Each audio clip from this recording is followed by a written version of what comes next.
How do you feel about coffee as a whole, and then caffeine, expanding out to caffeine? Well, I like to boost my mind when I can. I'm not afraid of recreational drugs like caffeine and others. But nothing against caffeine at all. Matcha has a lot of caffeine, about the same as coffee. I drink coffee when I don't have matcha. The only reason I switched, there's two reasons I switched. One is coffee is a bit acidic, and also matcha has more polyphenols. But coffee, the health benefits of coffee are very clear. Prevention of cancer, just to name one. I'm totally in favor of caffeine in the morning. I'm not in favor of drinking coffee throughout the day. I think it overstimulates the brain, and like most things, too much of anything is a problem. And caffeine addiction is a real thing. So get the morning kick if you need it. I do. I like caffeine in the morning. There's no harm in it. Haven't seen any science saying it's a problem.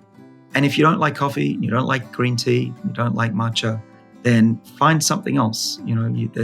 There's drinks like, I won't name names, but there's green drinks and green juices. You can make your own juices in the morning. That's also a very healthy way to start. Tying into the caffeine piece and tying into what we talked about before this last few years for yourself, that you've calmed down and decreased your stress, has getting better sleeps been a big piece of that? Because again, coming back to your book and reading about how driven you've been and what you've done, it seems like you've really pushed sleep aside and not prioritized it.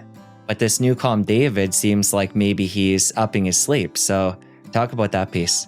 I did not sleep through most of my 30s and 40s. I was lucky to get one good night's sleep a week. And a lot of it was stress related. I would not be able to calm down enough to fall asleep. And I used to look at the clock, it was 4 a.m., and then I'd panic. Insomnia is a really bad affliction. The way I initially solved it in my early 40s was to go to my doctor, and he prescribed a variety of medicines. I eventually got, I don't know if it was addicted, but I got used to taking Ambien or Zolpidem. And that's, to me, a bad solution. I had loss of memory. I had foggy brain. I'd wake up in the morning without being alert. That kind of stuff in the morning, I lost that. So I had to wean myself off that. And I did. I mentioned Serena's supplement called Sweet Dreams. It's a natural sleep aid with a little bit of melatonin and theanine as well. But that combination, just for me and many of my clients, I advise people, and also people I know have gotten off drugs to sleep.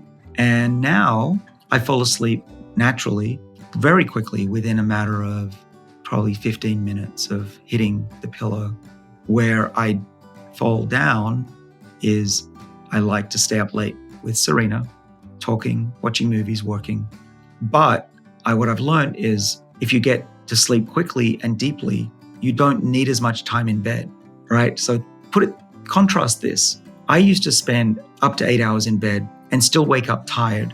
Now I spend maybe 5 hours in bed and I'm sharp, getting up, and I feel great. And it's all about the quality of time in the bed. So I get really good deep sleep now. Serena too. Serena can actually get away with 4 hours sleep and still be functional. Sometimes she doesn't even sleep through the night. Now, we don't recommend that because most people need 6-7 hours sleep. But what I'm saying is if you can meditate and get your mind to be calm and learn to calm down at night and maybe take some natural supplements, you can get really deep sleep. Serena's deep sleep is about 50% of her sleep time, which is remarkable. So you mentioned this supplement that you take with some melatonin in it. What are some of the other things you do sleep hygiene-wise?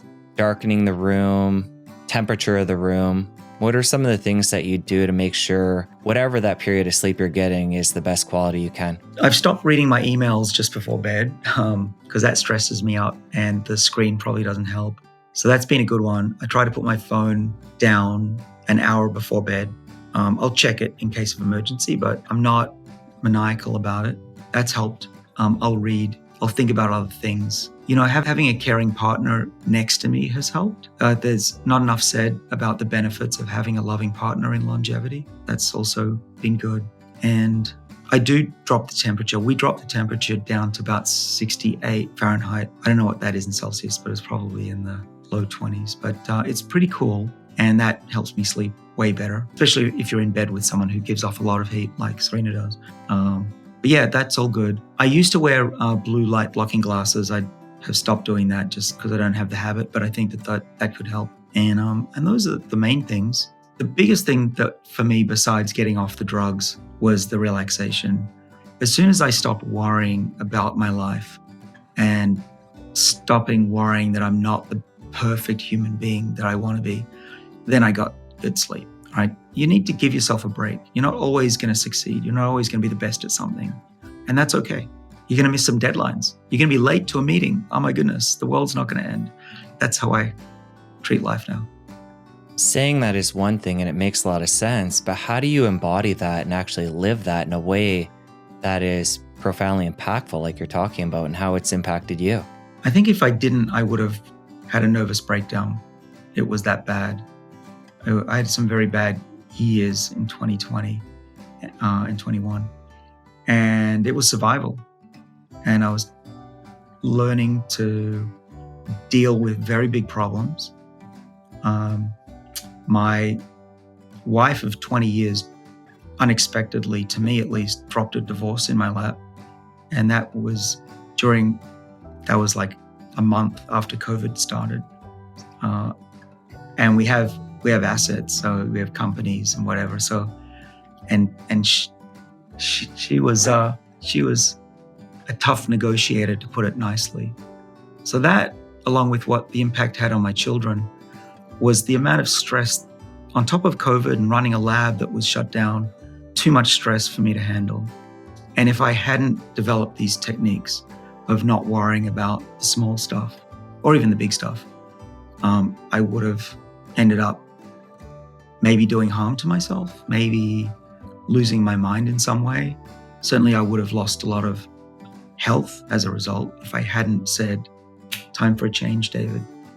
Let's not worry about stuff so much. And my attitude now is, at the end of the day, if nobody has died that is in my sphere, it's a good day.